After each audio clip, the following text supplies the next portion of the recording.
Welcome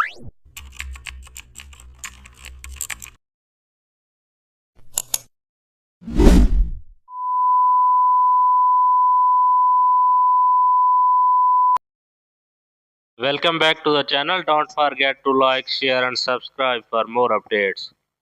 Today we are explore an amazing topic of Photoshop, how to create premium investment web ad design using custom shapes.